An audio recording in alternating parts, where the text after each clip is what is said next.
Hey guys, Steve here. Welcome to Ask Steve number 8. Welcome. I really appreciate you being here. If you're not sure how this works, my name's Steve. I answer the questions you put in the comments. So in this video, number 8, I'm answering the questions that were asked in the comments of Ask Steve number 7. Pretty straightforward. Just chuck a whole bunch of questions down. I'm an expert on eBay. I'm pretty good at doing Pokemon stuff. I've been an online buyer, seller for the past 8 years. Anything you want to ask, if you're new here, feel free. I'll do my best. I also have a separate little eBay series going on where you can go and ask questions about eBay, and I can do the most proper in-depth things here. But if you want a me standing here talking, explaining it to you kind of answer, here is best as well. Ask it in both ways. It really doesn't bother me. We'll start this off with the question from Mr. Base Fisherman 98 and Just Jack 21. They kind of asked the same question, and it is about the CGC changes to grading. They said, give me your thoughts on the CGC change. CGC was my favorite for my personal collection, hands down. Now I'm not entirely sure how to feel. Should I send my 9.5s in to get 10s? Of course I get hiccups the moment I start this. I drink some water before I start, and I just get destroyed.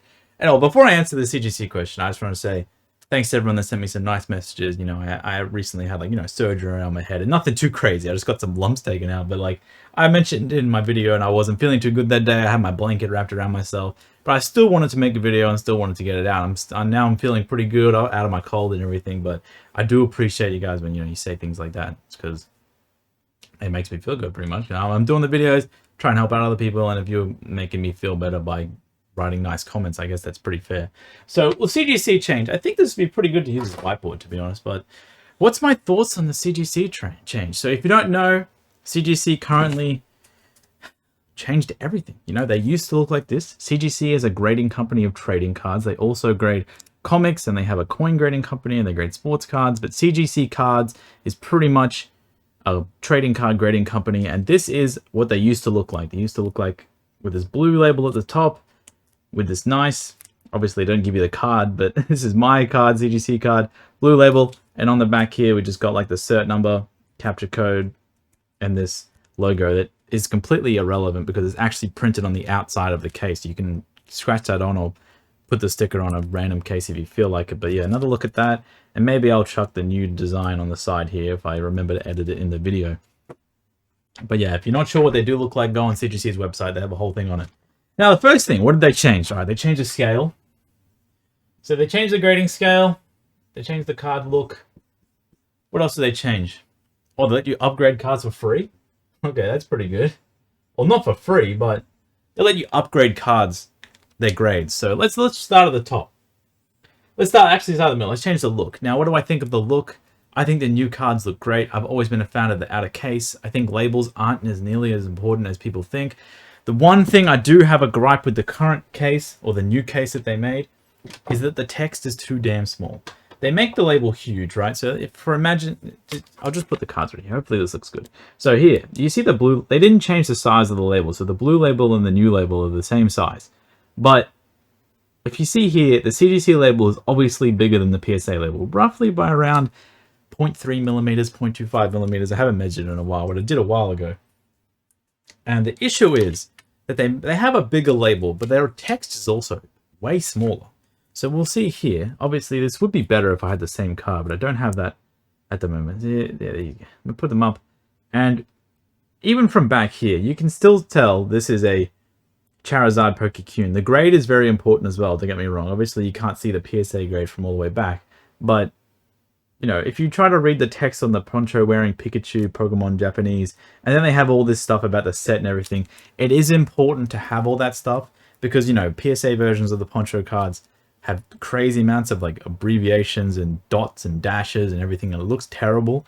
But the text size on cards that don't have abbreviations is extremely important, and that's something that CGC did drop the ball on.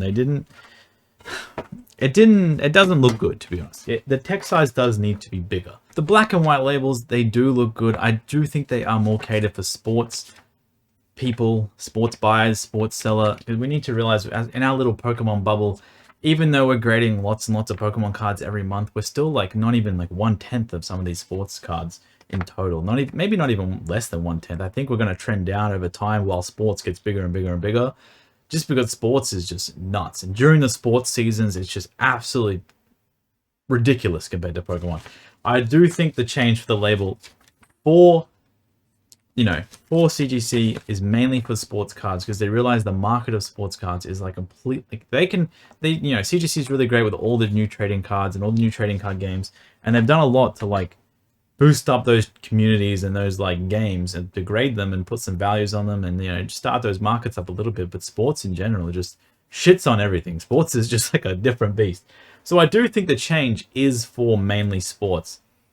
In saying that, I do think it looks the same, if not maybe a little bit worse for Pokemon cards. I do love the CGC blue label. I thought it was a great change. I thought it was a great thing. I hated the fact that they made it like a gradient later on down the line. I like the solid blue label with a nice bluish, clearish case. It looks really, really good.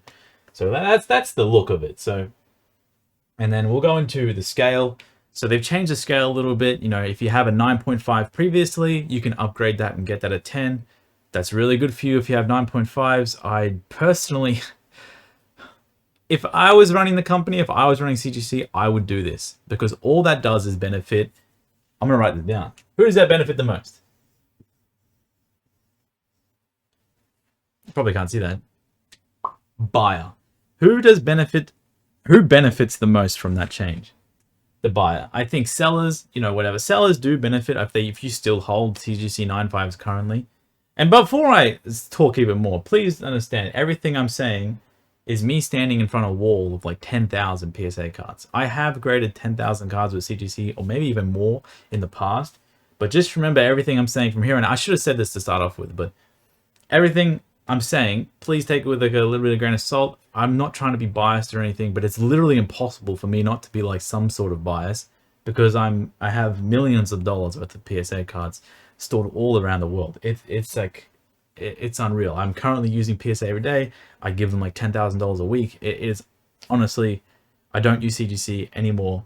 And just please understand that, like, even though I'm saying words, I am biased, regardless if I tell you I'm not biased or not. I am completely biased because all my Pokemon graded cards are by PSA. But anyway, the CGC 9.5 change benefits the buyer more than anything. If you purchased any CGC 9.5 for the past like 2 or 3 years, you can upgrade your card to a 10. I think it's like $5. They're letting you reholder it for $5. I think it should be free personally. I think that's a terrible move. I mean, what are they going to do? Reholder like maybe 200,000 cards, maybe 500,000. Even then, just take the hit, because you kind of fucked over a lot of people. Sorry for swearing, but you kind of messed up a lot of things. Even me, as a CGC submitter back in the past, I had tens of thousands CGC 9.5. Some cards I would submit 100 copies of the same card and get like 4 10s and like 96 CGC 9.5s. That's probably why I mainly use PSA these days. But all those little trials and tribulations that early adopters and people that believed in the company and CGC, they kind of get destroyed. Now, if they still hold the CGC 9.5s currently, good on them. They can upgrade them to 10s. That's one of your questions. You said, should I upgrade them to 9.5 to 10? So maybe you'll be able to get a little bit insight here. I think people are addicted to the number and grading. They actually don't care about the card condition.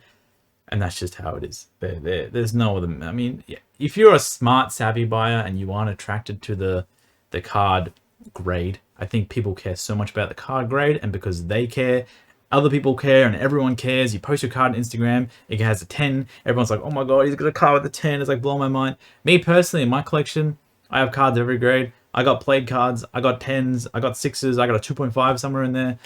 It's not a big deal. It's not the end of the world. Me, financially, when I'm buying and selling, I obviously want to get a 10. I'm addicted to the 10 because I want to get the 10 because it's worth the most money, because I can sell it and I can buy more stuff and I can get more 10. Blah, blah, blah, blah.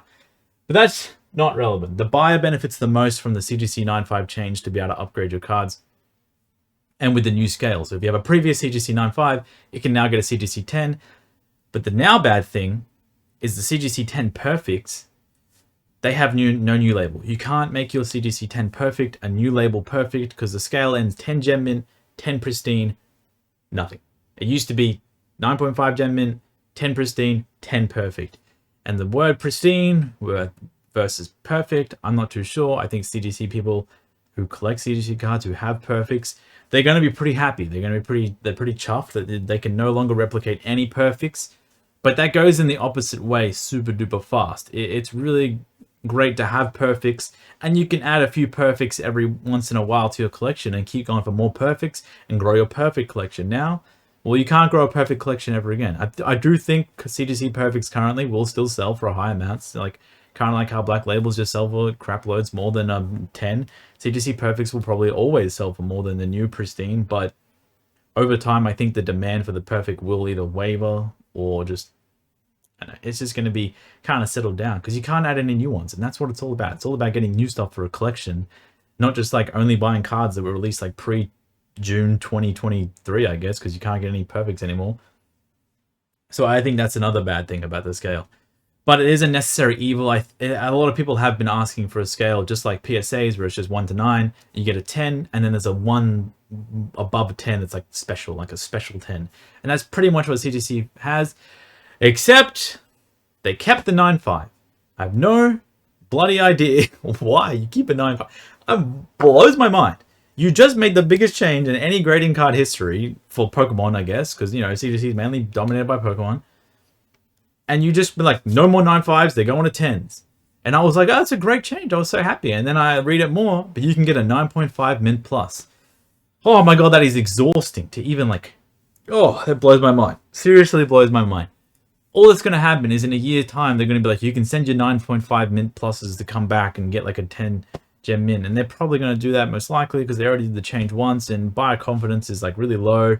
And it is just unbelievable. It is honestly unbelievable that they even like... Am I the only one?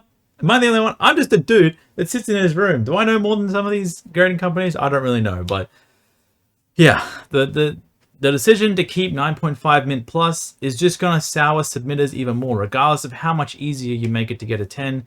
If your normal 100 card submission used to get 4 10s, and now you get 40 10s and 69.5 mint pluses, it's still going to feel bad, and that is the ultimate reason why I'm probably never going to use CGC ever again, especially doing like bulk modern stuff, because I'd much prefer the PSA method where you just get like 80 10s and 29s rather than CGC. You submit the same card and you get 5 pristine 10, you'll get 40 gem mint 10, you'll get 30 gem mint 9.5 or mint 9.5, and then you'll get 30 mint 9, or I don't know how many cards I got left, but you get 20 mint 9s, and then you get a few near mint to mint 8.5s. It's just like, oh my god, it's exhausting. No one wants to make 5 listings to the same card. Graded card sellers that do things in mass want to make it as easy as possible because trading cards are extremely peculiar and they take a lot of time to deal with. You want to cut down on that time. Oh my god. Oh, that's a big rant. So yeah, the scale, I do like the fact 9.5s, you can upgrade them to 10s because everyone knows that any other company, they're goddamn 10s. Maybe some sketchy ones out there of some old school 9.5s or some WotC era cards, and they have a little bit more silvering and they have a little more of that. But we're going to get into that in a second. Let's talk about PSA for a second. How long have I been talking that? Oh my god, 13-minute CGC rant. Oh, I'm so sorry, everyone. Okay. The problem is, PSA has changed standards, I believe, personally, over the last like 6 years I've been using them, maybe even 7, a lot of the times. And I don't even think it's really even changing standards. I just think it's like impossible to even uphold a standard because of just how much everything's grown. It's not PSA's fault that they have to constantly get new employees in to do more grading. And then you got... there's just too many cards and they just get flooded and COVID and all this other crap happens.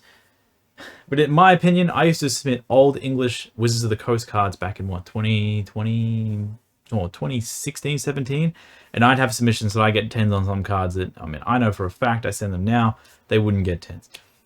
And that's pretty much how CGC has done it, but kind of in reverse. You send things when they first come out, they were 9s, 9.5s, and now you send them in, they might have a chance of being 9.5s, 10s. It's kind of in reverse of what PSA used to be. I also remember I submitted my own Japanese UBAC cards back then in 2017, 2018, and I would have cards that kind of scuffed up, that kind of just destroyed a little bit, and they would get 10s as well because they just weren't as good as grading them. And I remember I've seen on PWCC, on auctions, on everywhere all over the world, like 2 million certs, 20 million certs at PSA, and some early 4 millions or 6 millions. There are some pretty bad PSA cards that are graded 10, but obviously when you're grading so much, the bad ones are going to stick out and everyone's going to post them everywhere. I do think both companies do a great job at holding a scale to almost a perfect level because it is really impossible over so many years to have a good scale and every card be perfectly graded. I do think there are grading ranges, like some cards are 9 to 10, some cards are like 6 to 8, some cards are 4 to 6, depending on when you send it and who grades it and all these other factors.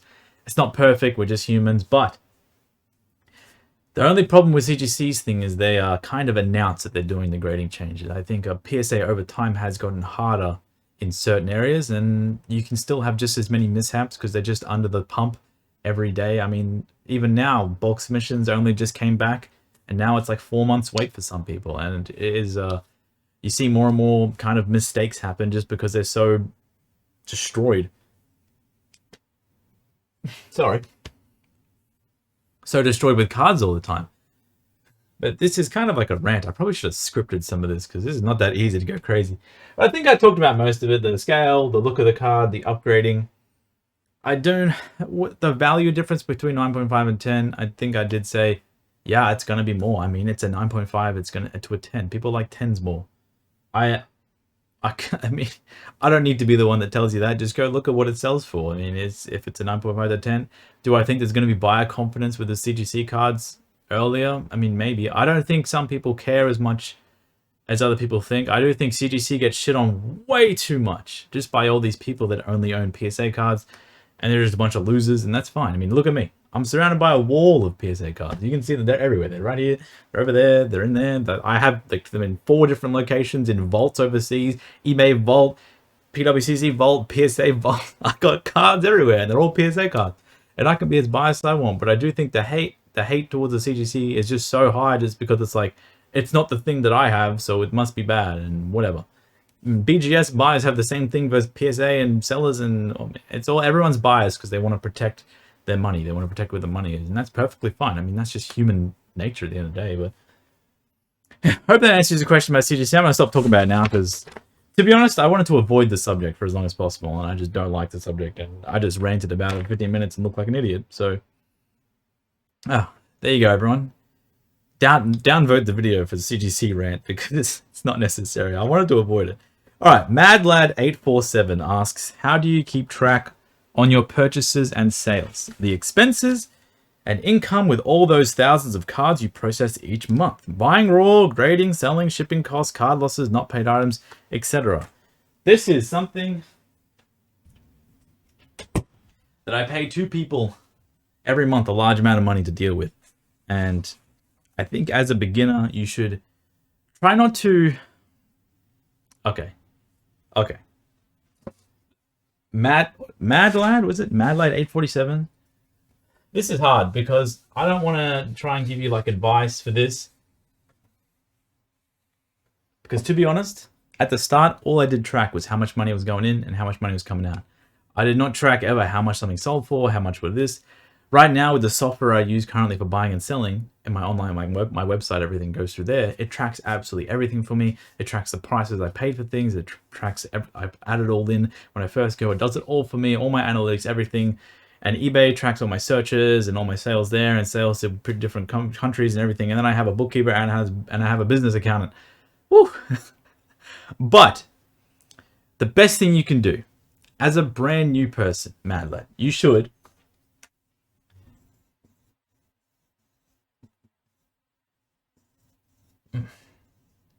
You got money in, money out. So if you're a brand new seller on eBay, track how much money you got coming in, and definitely track how much you got coming out. 2 separate columns. Now, what are the things coming out? We'll do money in first. You got sales, right? So sales, pretty good. So money in is your sales. Money in, you know, if you even have other side things, maybe you have Instagram and you do Instagram Reels, you got that coming in, you got some thing, you do YouTube, maybe you got some YouTube ads coming in. Other than that, money in for an eBay seller is pretty much just sales. There's nothing else. But what I would say is, as you're a new seller, obviously maybe time is limited if you're working a job or working whatever. I wouldn't focus so much on putting every single thing down, man. You sell like a $1 single on eBay, I don't think that's important, but I think obviously you should do your daily sales and weekly sales. And I do want to say sales is not that important when you're selling on eBay. The people with the most sales on eBay, how do they get there? They spend the most amount of money. It's like, you know, when I show my eBay sales, I put $100,000 a month, $150,000 a month, whatever. It's not because I'm just like some amazing whiz genius and I'm making 10x on everything. I'm just spending like $50,000 to $100,000 a month. I'm just spending a shitload of money to be able to keep up and make that much sales. It's not there's no system that you just make heaps of money, but you keep making more money without spending more money. But when you're tracking your sales, I recommend whenever you make a sale that's an outlier, I would have a separate column. Obviously, for tax reasons and everything, I'm not going to go into any of that because I'm not an expert in any of that. I pay people to do that stuff. So if you need to do that, see an accountant. Don't ask me about it because I'll give you the wrong advice and I don't want to do that. But what I recommend is every single time you sell something, or every single day or every week, just put down how much you sold and then take out your fees. Calculate how much you got in shipping. Really important. Calculate how much you're spending on shipping. And then find ways to reduce fees, find ways to reduce shipping costs. You know, maybe ask the post office, hey, can I get a deal? Can I buy 10 boxes instead of one?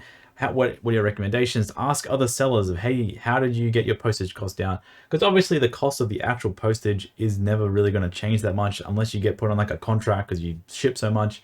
But when you're a new seller, maybe like save some bubble wrap from purchases, save some cardboard from purchases, save this, top loaders, card savers, just scrounge as much as you can. I don't even know that's a word, but be like a little rat that like keeps all the packaging, because that's what I did when I started. When I started, for like years, I was cutting my own cardboard squares and putting cards on them in like a Ziploc bag that I would get from work. And I would kind of steal the Ziploc bags, I guess, or like little plastic bags. It was pretty bad back then. We were struggling back then. But that's just how it is. So sales, and then calculate your shipping, calculate your fees, and we'll get rid of that. My writing is not good today. That's a fact. And after that, when you have outlier sales, whenever you sell something that, hey, that was pretty good and that item was pretty easy to get, document. So I'll write that here. So as a seller, you know, I do this till to this day. As a seller, whenever you have something that sells good, can you even see that? Document good sales. Oh God, my writing's so terrible. Document a good sale. Whenever you have something, in my opinion, a good sale is something you 2x'd on.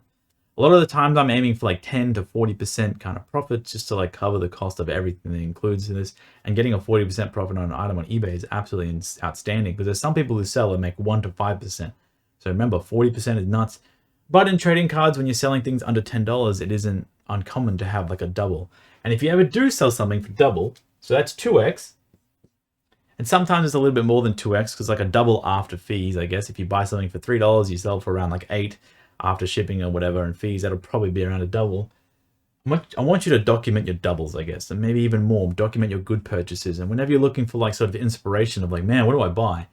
Well, go to your documents and have a look at what you doubled on and you kind of replicate the success. A lot of people, they kind of be like, oh man, what do I buy? What do I buy? When they're already selling on eBay and they already know kind of what sells good, or in the back of their mind, they've sold something already that sold pretty fast or it sold for a good margin.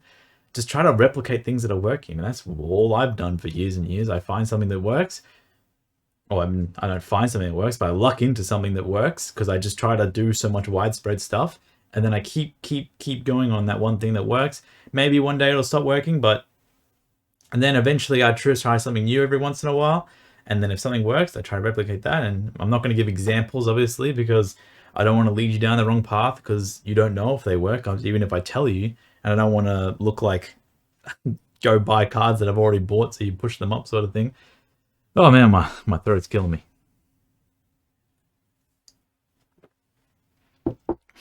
So yeah, I mean, you have to just document every dollar you have coming in, because the dollars coming in are really important, but money going out, oh my God. This is crazy. You need to really, really remind yourself how much you actually pay for some of these things. Because some people are like, oh man, I paid $10 for that item. You know, you bought it on eBay for $10, but you paid $2 in shipping, and maybe you paid like $1.50 in tax or whatever, for whatever country you're in. Sometimes in some American states you pay tax or whatever. And some people are like, oh, I paid $100 for this lot of like 100 cards, so every card's kind of $1.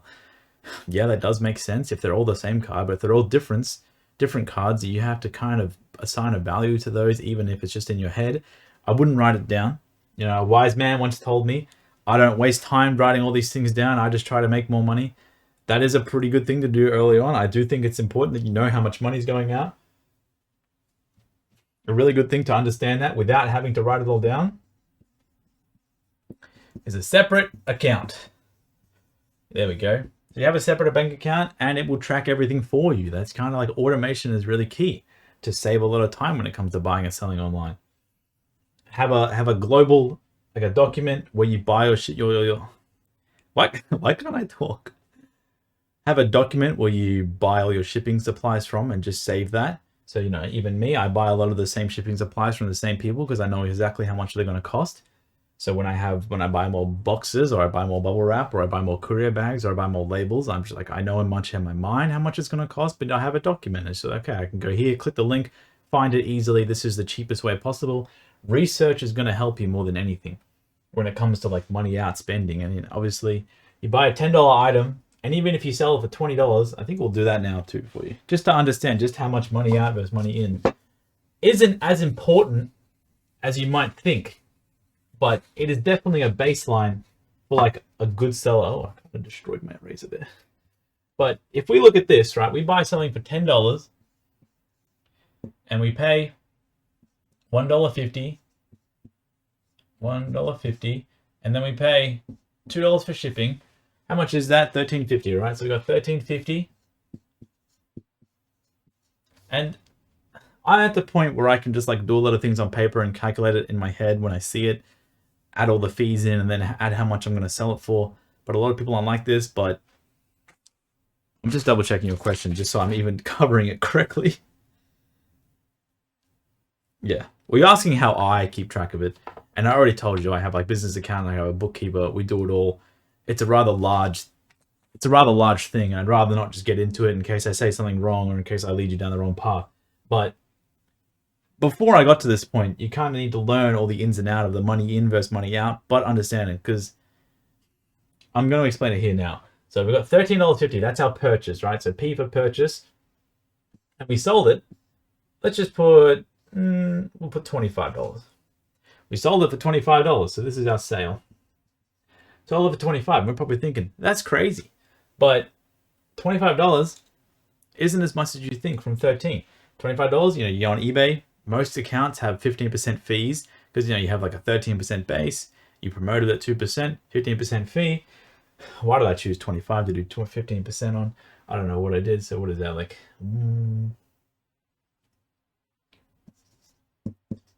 I hope that's correct. $3.75 fee. And then, you know, you got to pay like what? Obviously, you pay $2 in shipping to get it shipped to you. You probably sell it and pay $2 shipping to get it to the buyer. And that's $5.75. So you take that down, that goes all the way to 19.25. So what something looks like an almost double on paper, it actually ends up being this. Am I missing anything else from this? I am in a second. I am missing something. So this is only like barely $6, like a $10 item. You go, I bought that for $10. I bought it for $10. But did you actually buy it for $10? You bought it for $13.50 and you sold it for $25. Look, $10 into 25, that's 2.5 times. But wait a second, we only made, that looks like roughly around like 35%. So that's why money in versus money out is important, but actually knowing your numbers, knowing how much you pay in fees, knowing how much you pay in postage, trying to get those things down a little bit, maybe even look into like eBay stores. I know eBay stores have breakpoints, like you get a little bit of a fee discount every store extra you upgrade to. I'm on the middle tier store. I'm not even on the highest tier yet, because on the highest tier, you have to sell like $90,000 a month or something like that for Australian stores to be even worth it for the fee discount. You know, I do that from time to time, but not every month. And I really don't feel like forking over $500 on a store fee to eBay, because it's pretty annoying, to be honest. But I hope this understands how to like break down the fees and understand them, but definitely documenting them is really important. Document the purchase, document the good sales, but also document the bad sales, understand which cards sell well, looking through your metrics. God, this isn't what you asked for, but I'm trying to help in every way possible. It's not too easy, but overall, most people, as far as I know, they know how much money they have in their bank account for buying, and they have the same account. They know how much they do for selling, and they just keep it all in there, and they try to make sure the number doesn't hit zero. And some people I know really don't like the number going up, because some people, they have too much money, maybe they get lazy, and maybe they stop selling or stop buying, or they just become complacent. So they try to keep the number as close to zero as possible. Some people are addicted to buying, and they always see deals and deals and deals, and they just buy and buy and buy, and it's really bad. Sorry about that. I had to answer a message there. But yeah, I hope that explains it a little bit. Keeping track of the fees are important, but actually understanding what the fees mean and all that other kind of stuff that goes with it is more important in my opinion. I do know people that have been selling for almost 10 years on eBay, have never tracked anything, have never done a tax return, have never done anything else like that, and nothing's happened to them and all the other parts to it. I don't think you should do that because there's two things in this world, and that's death and taxes, and you will get destroyed. But there is another part of this that I really don't want to go into because it's different for a lot of people, and I don't want to be the one that gives you the advice on it. But whatever the difference between this and this is your taxable income usually.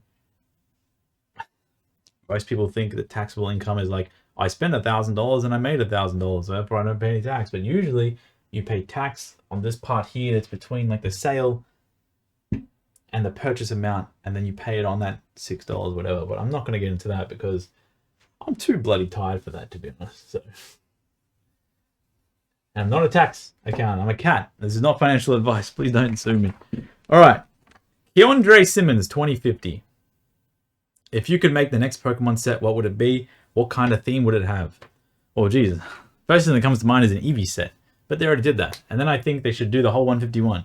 And then they did it already. So, man, I'm really not sure. I think they're doing some amazing stuff. I think that is the greatness of it. I think it's not like they're apart from 151, to be honest, they have never really made a set that's like, this is this set and we are like making this to make a lot of money, because a lot of people have genius ideas of why doesn't Pokemon just put 100 Charizards in a set to make a lot of money? Well, Pokemon doesn't need to do that because they already make a shitload of money. But in saying that, I think continuing on some themes that have been popular would be a pretty good idea. I had the aircon on because it was pretty hot in here, but now it seems to be quite cold. In my opinion, I think a 251 set would be pretty good. Maybe like a Gen 2 and Gen 3 mix set, or like a Gen 2 mini set with a Gen 3 mini set. But obviously they need to print the current Scarlet and Violet cards still too. Man, that's a hard question. What set would you guys put? I mean, tell me what set, like what you would like to see. 151's pretty good. I mean, I like everything they put out. I don't like it being super obvious with what it is, but I think giving the artists more exposure in those kind of sets would be good. I would like to have mini box sets that are like dedicated to the artist and Pokemon. Obviously, Pokemon's always going to promote themselves, but you know, you have like a mini box set dedicated to like Kameno, I guess, or mini box set dedicated to like Sugimori. It doesn't even have to be new designs. It can just be like old designs with like new holofoils. But they got the classic collection coming out. That box set's insane. I mean, some of the newer sets like V-Star Universe, VMAX Climax, they're all just mind-blowing, pretty much. They're amazing sets. So stuff more like Eevee Heroes and themed sets is pretty nice. I mean, yeah, they're doing a great job. I actually can't think of any sets at all. I mean, the 25th set was pretty cool. But yeah, they're doing a great job. And anything I say would just be like kind of like they should make this so they can make more money. But I'm pretty sure they're happy on the money part. Thanks for the question. Ben Lowry, 7-2-30. Very interested to know about your Snap card. How did you go about paying for it? In the sense of covering yourself with so much cash? How were you confident in the purchase? Scares me just thinking of it. Whoa. Oh man, that's a pretty loaded question. First thing I'm going to say is which one? The copying? I purchased that from a card store in Japan. They're pretty well known. It's not like an underground store or anything, so I had a lot of confidence buying it. I have a Japanese middleman that I've known for almost 5 years now. So whenever I need to make like a pretty crazy purchase like that, I have full confidence in sending him to those stores and he'll buy it and pick it up, or they'll get it shipped to him. I'm lucky in that way that I can trust someone with that amount of money. So the coughing was 4.5 million yen. I think that worked out to be like 49,000 Australian dollars at the time. How did I go about paying it? Well, I just have a collection I've been collecting for a long time. And whenever I make a large purchase, I just sell out of my collection. I've given this example in another video. It might have even been the previous video to this, where it's like you kind of rank your collection like top 10 sort of thing. Or not like top 10%, and then you keep that and the rest of them you kind of put towards selling. Or you even think about putting it towards selling. Or you just list it online for a higher price than the market price, and then you accept the prices if you get good offers on them. I'm always happy to, I don't have like a set in stone die collection where it's like, I'll never sell this, because I always want to add new stuff. I love adding new stuff to my collection. And that's kind of how I come to the point. I mean, if you haven't been noticing, Pokemon values have kind of been exploding for the last 3 years. I've been lucky enough to be a part of that. I have a lot of cards that I bought. I mean, I'm not going to lie. I haven't... Okay, let me just preface this. Most of my collection of stuff that I bought was between like the start of 2021. I'm not that lucky in the terms of I had cards since like 2018 that I bought for like $50 and are now really expensive. I put a shitload of work in over the past like 3 years, even more beforehand, but crazy amounts of work. The amount of sales I've had in the last 3 years, it's absolutely unbelievable. I've sold as much as I humanly possibly can. I've put my heart and soul and risk, and every single dollar that I have and ever owned have been risked and put towards buying and selling. I will say that, but I also have been very lucky to have cards where I bought stuff for like $100 and now it's like $1,000. And that is all pure luck. That is no skill involved, but I can sell those things and put them towards bigger purchases like the snap cards and buy stuff that I never even would have humanly thought that was possible. I mean, yeah, the coughing's awesome, and I was super happy to get that. Now, do I think that was a great deal at the time? What goes through my head? All I knew is the last few snap cards sold for significantly more, and this stuff, you don't really know if it's ever going to pop up ever again. I mean, it's scary stuff, man. It's a lot of money. I mean, I can remember buying that and I was like, all right, maybe we don't buy lunch today. Let's just calm down a little bit, because, I'm not someone who just comes from some silver spoon family or something like that, or just has millions of dollars in the bank. I am someone who completely loves Pokemon, and I'm willing to spend every single dollar I have on it because that's all I've ever done. I'm not interested in building wealth or building this or building that in any other way. I don't really care about making a stock portfolio. I couldn't give two shits about investing in real estate. I don't really care about having fancy things outside of Pokemon, because this is all I enjoy and this is all I've ever done. So that might sound stupid. Maybe you can get like, Steve, you should sell it and pay off your house or whatever. Well, I don't really care. I mean, I want to have as many cards as possible, and that's my dream. So the coughing itself, yeah, it was a pretty big purchase. It wasn't my biggest at the time, but that was pretty cool to be able to get that. And then fast forward, I sold a very large card. It's not physically large, but it's pretty expensive. Out of my collection, I sold a card called the Wonder Platinum. I'm not sure if you know what it looks like, but in the Diamond and Pearl era, Diamond and Pearl Platinum, they had this card that was given out at the Japanese national tournament. It's like 20 copies or something. It's called the Wonder Platinum. It's a really awesome card. I had that. I sold that for a very large amount because someone offered me, a close friend offered me a very large amount of money for it, obviously. And it was like, I don't know how much it was. This shitload by now. I sold that like 7 months ago. So I've had a little bit of money spare to be able to look out for really, really rare cards. Because, you sell something like that, you want to buy another really rare card, because you might never get that chance or even have that much money at once ever again. And the Snap Charmander didn't come up for sale. It was for sale on another card store called Magi. They're very popular. Last year they received a lot of Snap cards and they had them all for sale. But over time they kept lowering the snaps, and for some reason they put the Charmander down to like 6 million yen. And I can't remember. I'm pretty sure there's sales of Charmander above 10 million yen at the time beforehand. So don't quote me on that, please. But I'm pretty sure they sold for over 10 million yen. And just convert that into whatever currency you're from to understand that. But, oh man, I'm losing breath right here. I'm getting old. Yeah, so I'm thinking, well, that's 40% off. That's a pretty good deal. Still a crap load of money, but obviously buy that. Middleman fetches it for me. Ships it to me in the mail. We market it $100 undeclared. It's pretty nuts, to be honest. Yeah, and that was a pretty scary moment to have that flying in the mail. But DHL, the gods, they come in clutch with that kind of stuff. So yeah, I bought the Charmander, same kind of things, sold something out of my collection, buy something new. It's pretty scary. It's yeah, there is no personal contacts, there is no other things. There's just like card stores. They have rare cards from time to time. Usually when they have them, they're really expensive, way more than any market price. So there is no like special card store.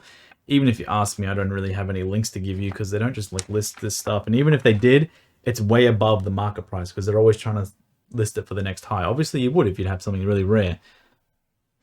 It'd be a good idea. I hope that helps you explain how you can make a large purchase, or how people do make their large purchases. Most people I know that have been collecting Pokemon cards for a long time, they're not rich. They don't start off rich. There's maybe a few people that might try to make off the fact that they're self-made or whatever, but they're definitely not.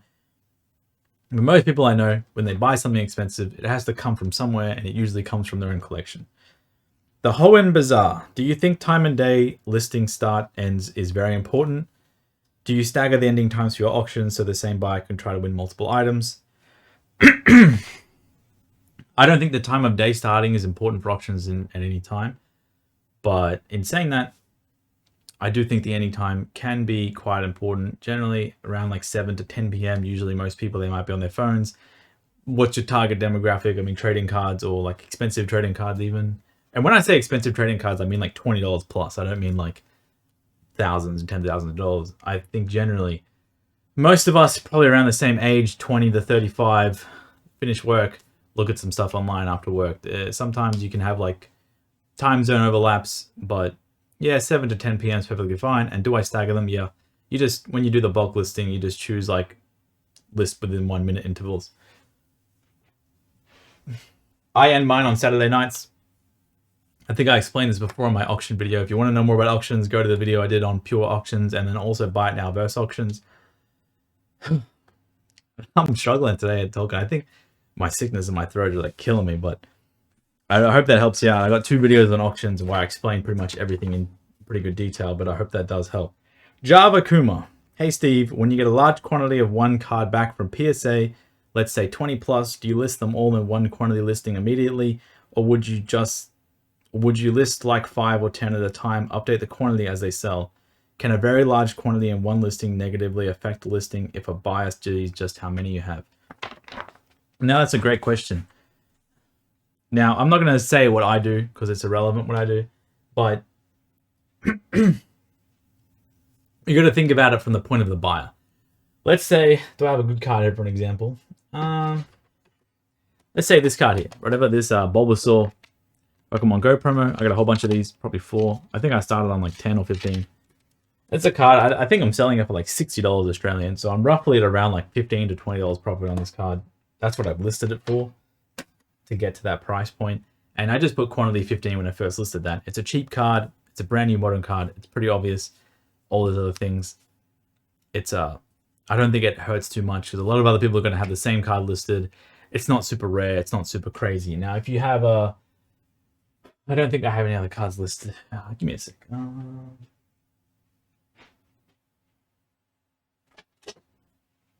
This is a good one. If you have a card like this Heracross EX, and let's say you did manage to have 20 of them, and if you do have 20 of something like this, that's great for you. I wouldn't recommend putting quantity 20 on something like this, because the buyer for a niche card, for a full art or an old style thing, the idea is it's supposed to be rarer and unobtainable, because obviously you're going to want a higher price for something that's like a little bit rarer. So you're not going to put quantity 20 on a Heracross EX, because the buyer for the Heracross EX is going to think in their mind, we can write this down. What does a buyer go through? They see a listing with quantity 20 and it's like you're the only one with it listed on eBay. They're going to think, okay, we're going to offer this guy. We're going to ask for a discount. And the worst thing is we're going to wait. Because okay, well, they got 20 in stock. I'm just going to wait. Well, I'm not going to buy it from them. I'm just going to wait because they got 20 in stock. So you just got to think. The idea is you want to look at it in the eyes of a buyer. If you have a card that no one else has listed on eBay and you have a whole bunch of them, I probably wouldn't recommend putting a quantity 5 listing because there's no reason. I would just put 1, and when you sell it, relist it with the new photos of the new card. Happy days. There are very few cards where you can get away with having a mass listing because, I mean, people have done that with like normal singles, Troll and Toad, TCG Player. There's been cards with over 100 different listings and people buy them all the time. They don't care too much about quantity when it is a kind of like an easy card to get. But once it gets to like under 5 listings, under 3 listings, you're the only one. You're kind of just competing against yourself. You're kind of just like, I wouldn't write it, but you got self-competition as well, I guess. Because, you know, you don't want to compete against yourself and try to sell the same card versus yourself. I hope that helps out. Dan Zone 4. When shipping a submission off to PSA, CGC, or BGS, what shipping provider is the best/cheapest? And do you purchase full insurance every time? I found to insure an international parcel with Ozpost for 5K coverage costs a few $100s. All right, Danzone. I mean, you're obviously in Australia because you said Ozpost. Ozpost is the cheapest shipping service we have. They use the EMS service, which is a great service. I send my PSA submissions usually 99% of the time through Australia Post Express. It's the cheapest, gets there in like a week. It's great. I don't insure any of my submissions overseas. I kind of have like a self-insurance policy where if something goes wrong, I pay for it myself, because if I insured every single package I sent, I've actually, knock on wood, Jesus Christ, haven't had one gone missing for a long time, and everything usually goes pretty well. So I have been very lucky. I've never had a PSA submission go missing. In saying that, when I'm shipping my PSA packages, I'm putting like 2 labels in the outside, 2 printed labels on the inside. Sometimes I put an what are they called? An air tag. I put air tags in them and I track them with my iPhone. That's a great thing to do, because then you know kind of like where it is at all times. Put it in like a little envelope, write air tag in here, dispose on arrival or something like that. Or maybe hide it a little bit. Maybe if it does get stolen, you don't want people opening the box and be like, oh, there's an air tag here. So there are things you can do. Ultimately, insurance, no insurance, any different service, FedEx, DHL, whatever. I think PSA only accepts FedEx, but they're all scary to ship through, to be honest. It is never a good feeling to put cards in the mail that you love and you'll get back in a few months, hopefully, because sometimes maybe the 1 in a million chance they won't come back. The plane will go down, or something horrible will happen, or it'll get run over by a truck and you'll be really sad. And obviously these things can happen. So I'm not going to say don't use insurance. I'm just saying I don't use insurance, and Express International Australia Post is the best. But in the future, when you ask a question like which X and Y is the best or cheapest, this is stuff you can kind of like figure out yourself a little bit easier just by looking at those shipping rates, or maybe even calling the companies, or just looking it up online how much the estimated postage is, because that is a way you can get better at buying and selling, as well as like figuring things out faster and faster for yourself. And I am still here to help you out. I'll give you my opinion, but I will always tell you guys, hey, you can just work this out yourself pretty easily by doing this, because I want you guys to become better sellers, not just relying on me all the time, because there probably will be a time where I can't be relied on anymore. And I want you guys to succeed and then help the next generation or the next few people or people around you with helping them, and then explaining to them how to do things so they can get better at themselves, and then it can go on and on and on. So thanks for that. Andrea Richards 7543. Thoughts on the newly announced Detective Pikachu game impacting card prices? Is it worth investing in some? No, I don't think it. That's a funny question. I think the cards are pretty cool as themselves, but I don't think the moment you say the word invest, I kind of laugh a little bit, because once you say invest, you're putting that card up against every single other card. Do I think they're great cards to buy and sell? Yeah, sure. I've graded and sold them raw. I've sold Detective Pikachu cards that came out. Once you say the word invest, you suddenly put that card up against every single trading card within the same price range or within the same field or anything else. And invest, it goes against everything, and then I can't give any advice, because that is a huge spectrum. We're not here for 20 years to explain that in this video. So buy them if you like. I don't think the game's going to do anything. It might do a little bit personally, but even then, you could probably buy other stuff that might be a drastically different price by the time the game comes out, without any sort of game making the price go up. And that's just how it is. No one will ever know. So, Andrew Hart 335. What's your tactics for when Japanese sets are released? This is crazy. That's another invest question, but not with invest in the title. Use 151 for example. How many of each SAR are you buying? Are you on Macari the first weekend buying, or do you wait a couple of weeks? I'm not going to answer this question, but I mean, I did a mail day. I had a whole bunch of 151. I just buy the cards I like. It's pretty obvious that most sets, when they get released, they usually just trend down in price. Some cards don't trend down. Some cards go up. Almost fell over. There is no tactic. I just buy the cards I like. I personally think buying other cards is the best time when a new set comes out, because everyone's focused on a new set and they're putting all their money towards a new set, and you can try and go find other sets that have been already in print for a while and maybe they've hit their bottom per se. So yeah. Predator. Hey Steve, how do you transition from being a small store which sources 100 odd cards a month to grade into a store which buys and grades thousands?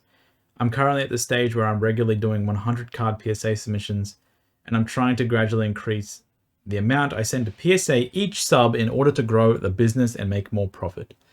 All right, that's a great question. That sounds like some sort of, you want me to write out like a business plan for you on my free Ask Steve YouTube video? Woo! All right, how do we approach this question without...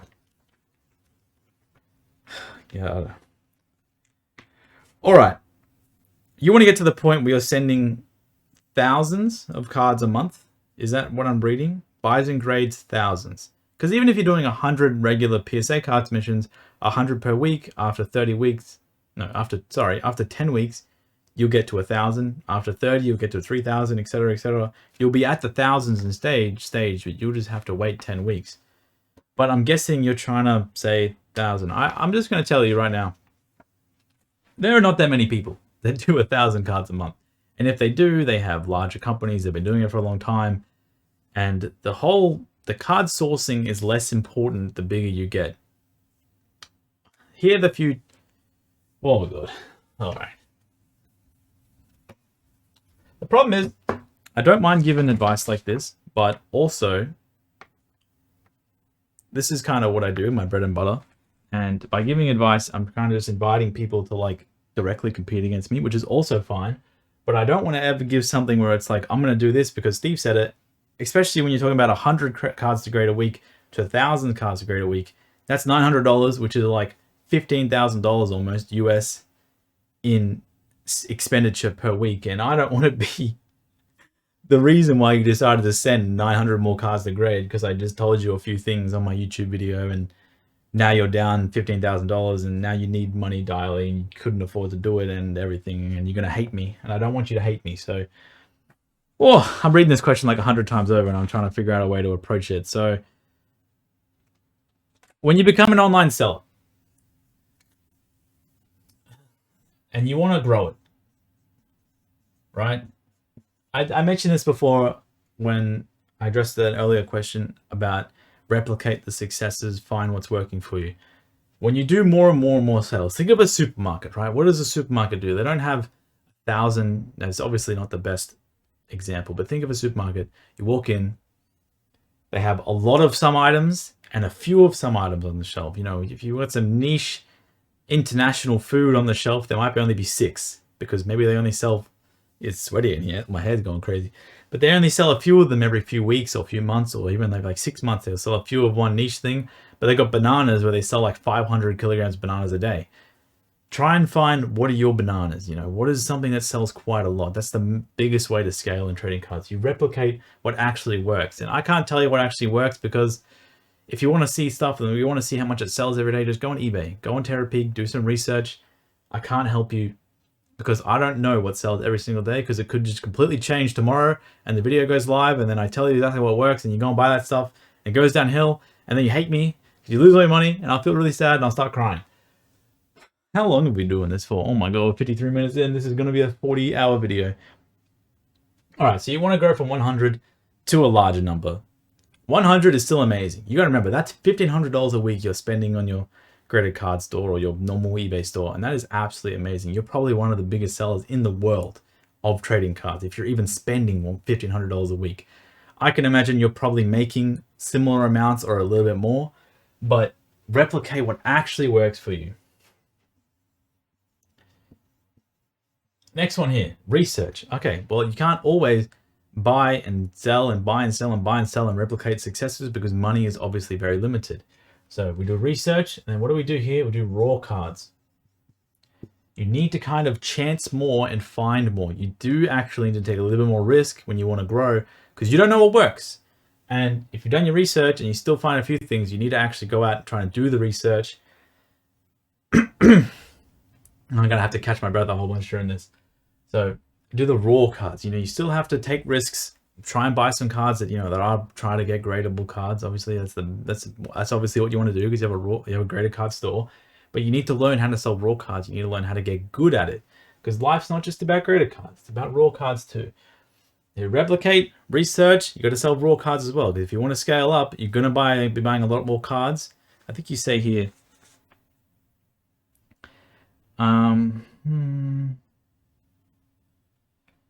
me just read this again. Sorry. I want to make sure I do this right.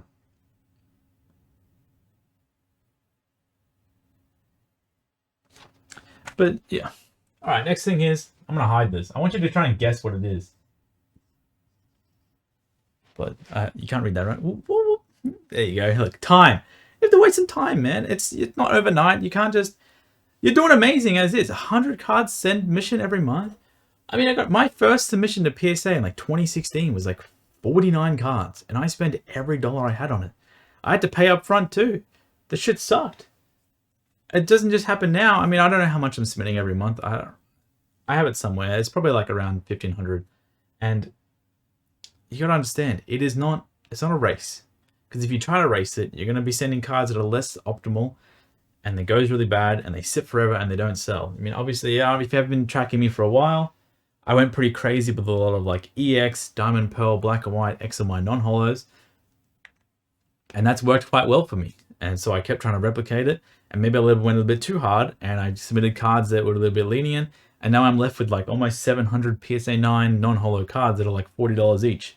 And I'm probably going to sit on them for like years and years and years, just selling them slowly. And that's completely fine because I knew that was going to happen. And I calculated it. But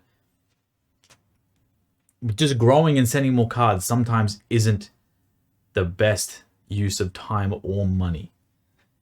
I think I don't want you to have an obsession with you have to be sending more cards. You could still send 100 cards a month, but actually like increase the value of the cards that you're sending. Instead of sending 100 $20 cards, you can send 100 $25 cards or 110 $20 cards, just little bits at a time. So you want time and then put here. Oh man, I really hope you guys don't try to read these things. Progression, and that's all it is. Write down how much you're actually doing, because you know sometimes a graded card store is at the mercy of the graded card, you know, the company. And even right now at PSA, we were getting 1 month turnaround like 3 months ago, 4 months ago. Now we're looking like 4 months. Who knows what it's going to be like in 5 months, 6 months time. It might be 6 months, it might be 12 months, it might even be 2 years to turn around. We don't know. A big fire might happen at PSA and all their stuff goes out the window and all our cards are unharmed. But now they're gradually slowed down their process and all that other stuff can happen. Oh, jeez. So I'm saying that just write your progression down. Like, you know, like May, I did 400 cards, and like June, I did 450. That is still progression. I like to do like quests. I don't know if you ever like playing video games. I like to do quests and like write quests for myself. You know, like today I'm going to get 250 cards submitted, and today I'll like pre-make 100 boxes for the next day, or today I'll sort this pile of cards and condition check this many cards, or today I'll do this. It sounds like tasks, but tasks is really lame and kind of boring. I like to do quests. That's kind of stupid. But yeah, for a store that actually wants to grow, obviously, if you're at a point 100, you already know kind of what works. Just keep doing it, man. It just takes time. There's no like fast money. There's no this. Some people do get caught up in the fast money. Now there are things you can do more auctions, but they're going to have lower sales. It is more work, but eventually they might sell better. Like you'll be able to get more money back faster by doing more auctions. Oh my god, I just died just then. How do I look today? I look like shit, don't I? Jesus Christ. All right, Predator. I hope that helps. You're doing great already, my friend. But it's just slow.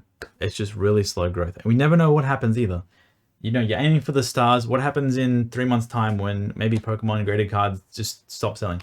50% of the market just stop buying and everything's worth half the amount and we can sell half the amount. So, and you try to scale up too fast and then you catch the tailwind of it.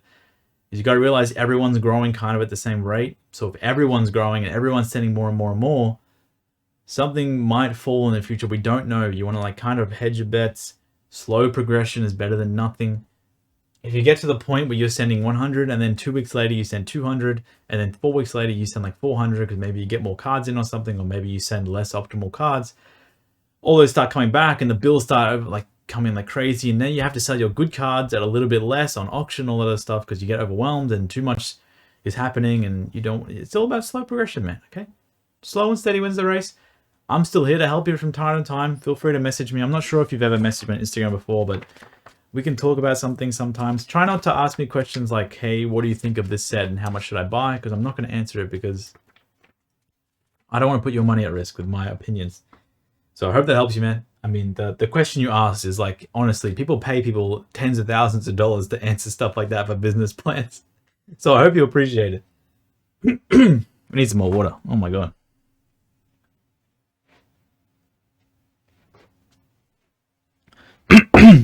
Sorry if my coughing is too loud. Coughing. Oh, fuck. Alright. Tobias Alexander Cards. I would love if you could reflect on your YouTube and community growth and ideas, visions for the future of the channel. Oh, man. That's pretty good. I'll get my phone out if you want to see some stuff. I don't mind showing anything I got.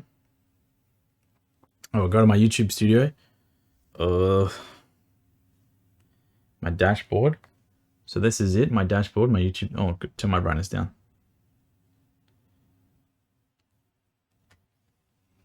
There we go. That's my last 28 days. There was a point when I was putting out videos every single day. My average view for the whole month was like 40,000. I was kind of, I will admit it, I was kind of like, oh man, let's grow the views, let's grow the views. But like these days, I really don't care too much how much views I get. I don't care what, as long as I can help one person every time I make a video or make one person laugh with like box opening videos. That's all I really care about. It's whatever. My main thing is buying and selling. YouTube will never overtake that, but mainly I make videos in my downtime. It's kind of like a hobby for me. Even right now, it's like, you can see it up here. It's like what, 9:30 p.m. on Thursday night. And this is pretty early for my videos, to be honest. But look at here how much revenue I've made. I mean, it's actually amazing the fact that a guy like me can even make like revenue on eBay. I mean, revenue on YouTube. I think overall it's been like $700 Australian, maybe more actually. Like $800 is. No, I think it's like $950 actually. $950 since January I've made on eBay, which I made on YouTube. Oh my god, why can't I say what? $950 I made on YouTube since I started. There's like 250,000 views, 300,000 views. I think they sent me a message. Channel memberships, which is something that like blows my mind that people are willing to like subscribe to my channel and give me, even if it's $1, it still is like crazy. I don't think my content's that good that I deserve your money, to be honest. It's getting to the point where I'm starting to feel kind of bad if I don't put out like a good video or I don't give good advice because people are giving me memberships. So there is a point where I might actually turn the memberships off because they are going to have like a negative impact on me. But now I'm going to leave them because there's like 11 or 12 people on there. But there's no extra benefit for memberships, by the way, people. I'm really sorry. But like, I just want to make as much free content as possible. I'm just a guy. I'm almost 30. I'm trying to help out as many people as possible with like selling on eBay. And that's pretty much it. My vision for the channel, I pretty much thought of this when I first made it. I want to show off everything I'm doing with my store, all my graded cards I get in, mail I get in, things I think are cool.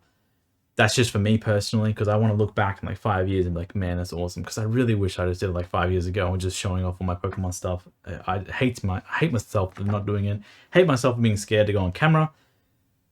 In saying that, my main vision for the YouTube channel is to make like a full dedicated eBay support series for trading card seller beginners or just other beginners on eBay. Intermediate advice or expert advice, I don't really care too much about because you guys already know what you're doing. I want to help people that are brand new, that just want to like sell some stuff on the side, get some money back for stuff they bought, or maybe try to change their lifestyles a little bit by becoming like an eBay seller. And yeah, that's pretty much my goals because like, you know, selling online has changed my life more than I can imagine. I mean, I'm a supermarket worker. It's the only job I've ever had. And I'm always going to be a supermarket worker. I'm always going to be the guy that like grinded through minimum wage casual jobs in different, I was working like at 3 different supermarkets at once when I was like 19. And when I was like 21, I started selling cards and there were weeks where I didn't even go over $100 in my bank account. And I still remember how those days were. And I'm fond of them because I was loving it at the time. But obviously now I can make big changes in people's lives around me. And that's the most important thing for me. Like my partner, she doesn't work anymore. That's fine. We bought a beautiful house together. That's awesome. I got 5 cats. Absolutely love them to death. I can spend all day with them because online selling has given me the resources to be able to do it. I got the car of my dreams. I'm really happy. And now I'm able to stand here in front of a camera and help people. So yeah, I've had a lot of, I'm not going to say I'm perfect. Obviously, I've been in Pokemon for a long time. And I've had a lot of run-ins with people. And I've been an arsehole to many, many, many people. I'll never say I wasn't like that. But like, I'm trying to get better and help more people every day than I used to, I guess. Because it's pretty selfish if you can get to a point of success and you never try to like give a leg up or a hand up to someone, especially if you were helped by other people on the way. So my ideas for the channel, no paid content, obviously. You can do a channel membership if you want, fine by me, and just give as much as I possibly can with all the spare hours I have. BTS Collectibles asks, what's the best way to grow sales, specifically on graded cards? Well, I kind of answered that question already, so I hope you like that. You can use the answers from Predator's question, but the main way to grow your sales is to spend more money on more stuff to grow more sales. Now, that is going to sound pretty stupid because you're like, I don't have the money to spend. Well, that's unlucky, but most people that make the most sales, they spend the most money, and that's pretty much it. Growing sales is slow and steady. There's no quick way to it. And if you do get a quick way, like you stumble upon like a huge deal, or someone sells you something that's like really rare for a low price, it's not repeatable. So it's luck. But the more times, I guess, you look for things, and the more times you spin the refresh wheel looking at eBay or random random websites are going on. Man, my voice is so scuffed. Yeah, so I already answered most of that question, so there you go. Hoenn Bazaar, how important do you think it is to delete and relist cards from your store from stagnating from unsold cards? I don't think it's that important. I've never done it, to be honest. My eBay rep says I would try not to do that because they generally know with the same picture, with the same title, when it gets relisted, they just know. eBay knows that it's just the same thing and it's going to get sent to the same depths of hell. I recommend just doing constant discounts on stuff that's sitting for a long time if you want to get it sold. But you need to realize some cards do take a long time to sell. Some take a year to sell. Some take 6 months to sell. Just remember, it's not a fast game. So, but an ongoing discount, and then you just do like 20% if it doesn't sell. You can do discounts on eBay and sort by like list date, and just do like cards over 100 days at 20% or 200 days at 25, and eventually just keep going down the discount. And the higher discount, it will get shown to more people, and maybe someone eventually will buy it. Hopefully. Copray GX. I bought a scale, labels, and a label printer for my Pokemon business. What should be the next step to invest in? Business cards logo. You know, I have a great eBay series on this. I actually made a pretty good comment. I actually responded to this comment already with like other things you can do. But in general, the best thing you can do is things that help you be faster. If you're really struggling with like looking at cards at nighttime, buy some lights to be able to look at the cards better. Man, this hiccup stuff really annoys me. Buy more storage boxes and label the stuff, and buy some shelving so you can stack some stuff on so it's easy to find. Expand the area that you like work in maybe, or get some drawers and label them correctly. Stuff that helps you save time is like a huge investment for yourself, because more time means you can spend more time doing the good stuff that actually makes the money, rather than like the annoying stuff like printing paper labels and sticking them on packages rather than like label printer, obviously. Stuff like that. And now most of that, I can't really tell you what it is because it all comes kind of naturally, but yeah, just stuff that helps you save time is the best thing for you. Mocko123, did you get a new Instagram? Yes, I did. My other one got disabled. A long time ago, my Facebook account, like my Pokemon Steven Facebook account, I think it's like someone hacked it a long time ago, and you know, just like those random hackers, and I retrieved it and everything, but I think that like put like a little bit of like a bad thing on my account. And then like a few years back, I connected my Instagram and my Facebook together, and now this year, last month, Facebook disabled my Facebook account, but it was also connected to my Instagram account, which also got disabled. I don't know what it's for. I just made a new one. It's Pokemon Steven _. I don't really care too much. It's just annoying. It is what it is. My Instagram is there mainly for people to contact me about the store. That's pretty much it. And Transparent Pokemon. I'm not going to answer that one yet. I'll do that one last. Oh my god. That's a long question. Cameron Wall, 1842. Let me just read this. I have some older grade PSA 10 Yu-Gi-Oh cards that I don't think they'll sell well in Australia for the price they sell in the US. I have had them listed for a while, but the man just isn't there locally. I have had the lowest listing for cards for any listing price shipping to Australia. What extra obstacles do you think there is with overseas shipping, and is it worth it if you don't have access to business shipping services? It definitely is worth it. All you have to do is just put the cost of the shipping as the cost. You don't have to pay extra or pay less or give people a deal on shipping. I can't remember how much it is to ship a normal package without a business account. I'm sorry. I think it's like $21. Just put the shipping as $21, go to Australia Post, ask them how much it'll cost to ship this to the US, and enable them on the listing. Definitely do overseas shipping. If you're not going to do overseas shipping and you're in Australia, it's going to be a really rough time for you if you're selling expensive items. So yeah, you definitely should learn to use overseas. And plus I have the eBay series that I'm doing is really good. I have a lot of answers about shipping and everything, international, whatever the stuff. So please go on there, watch those first. Thank you. Gavin Lim, have you encountered missing packages? All right, yeah. I remember this one. You had the Mario Luigi Pikachus that were lost by FedEx. I mean, that's a heartbreak, man. I'm so sorry to hear that. Oh, this kills me. I have checked with PSA and they say I have to file a loss claim and get it notarized. Yeah, all this other stuff. Yeah, I'm sorry, man. I don't know anything about like trying to retrieve the lost packages or how to claim insurance money because it's never happened to me. I'm really sorry. I don't know how to help you, but that is like the worst thing ever. Personally, I have had packages stuck in like Memphis customs for like 2 months, 3 months, 4 months. I think I have one stuck there right now.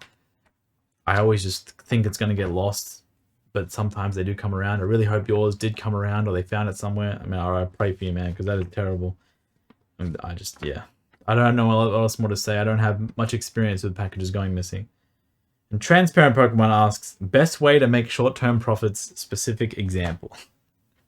That's crazy. That's a crazy question. That's just... You are transparent, aren't you? That is just... That's wild. I don't know how you can go on and ask a question like that. That is beast mode, bro. That is like... Best way to make short-term profits. Specific examples. Well, I did reply to the comment already. I said the casino. And that's probably...